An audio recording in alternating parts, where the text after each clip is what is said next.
और लोकसभा उपचुनाव में टिकट नहीं मिलने पर अब अरुण यादव का दर्द एक बार फिर से छलका है। अरुण यादव बुरहानपुर में चुनावी सभा को संबोधित कर रहे थे।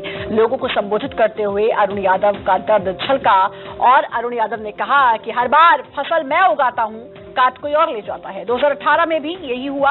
अरुण यादव ने कहा कि आला कमान ने कहा आपकी फसल किसी और को दे दो, मैंने कहा दे दो, फिर उगा लेंगे, पार्टी जो कहती है मैं वही करता हूं। टिकट नहीं मिलने पर एक बार फिर अरुण यादव का दर्द छलका है और अरुण यादव ने कहा फसल मैं उगाता हूं, काट कोई और ले जाता है।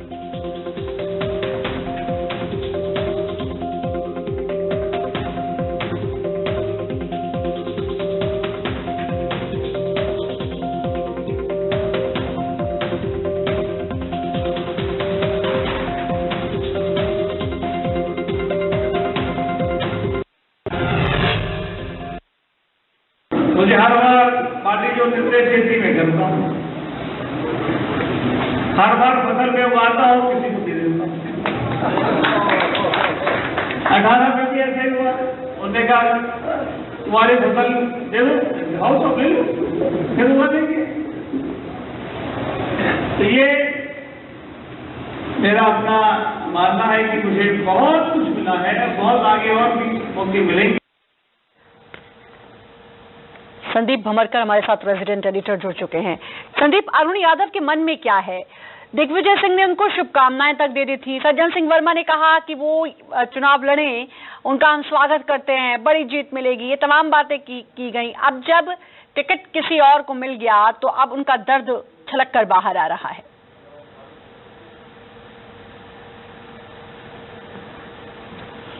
श्रद्धा, आपने शुरुआत बहुत अच्छी की है। आपने कहा है कि शुभकामनाएं भी दी गई, चुनाव प्रचार भी शुरू किया गया, फिर ऐसा क्या हुआ कि अरुण यादव को अपने पैर पीछे खींचने पड़े।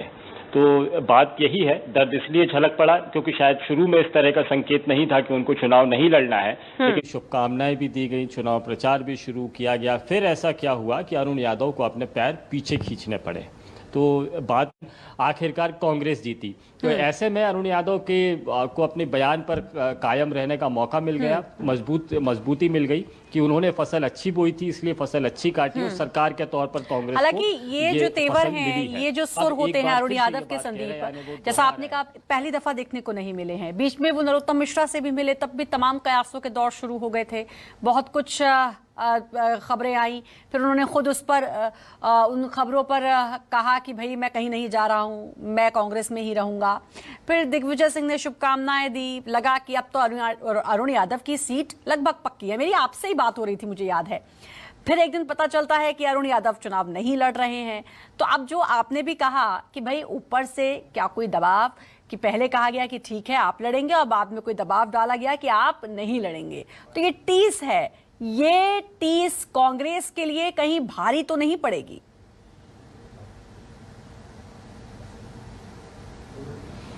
बिल्कुल, इसके कयास तो इस तरह के लगाए जा सकते हैं, खासतौर पर जब अरुण यादव जैसे बड़े नेता इस बात को कहते हैं। आप याद कीजिए, ज्योतिरादित्य सिंधिया भले ही ये कहते रहे हों कि वो कहीं नहीं जा रहे हैं, लेकिन उनका एक शेर बार बार आबो हवा में तैरता रहा है सोशल मीडिया के जरिए कि उसूलों पर जब आँच आए तो टकराना जरूरी है। और अरुण यादव का बयान भी लगभग वैसा ही नजर आता है कि फसल मैंने बो दी है और अब आप काट लीजिए। लगभग एक जैसे ही बयान है, लेकिन इरादे दोनों नेताओं के अलग अलग भी हो सकते हैं, एक भी हो सकते हैं, कयास दोनों तरह के लगाए जा सकते हैं।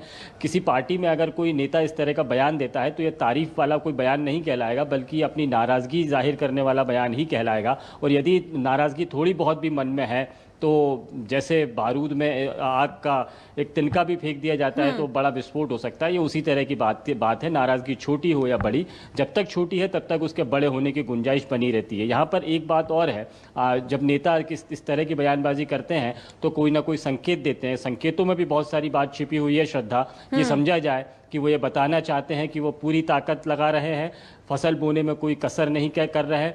दूसरी बात, लेकिन जब काटने की बारी आती है तो उनको बलिदान देना पड़ता है। एक दफा उन्होंने पीसीसी चीफ के तौर पर बलिदान दिया, दूसरी दफा यहाँ पर टिकट मिलते मिलते उनको रह गई।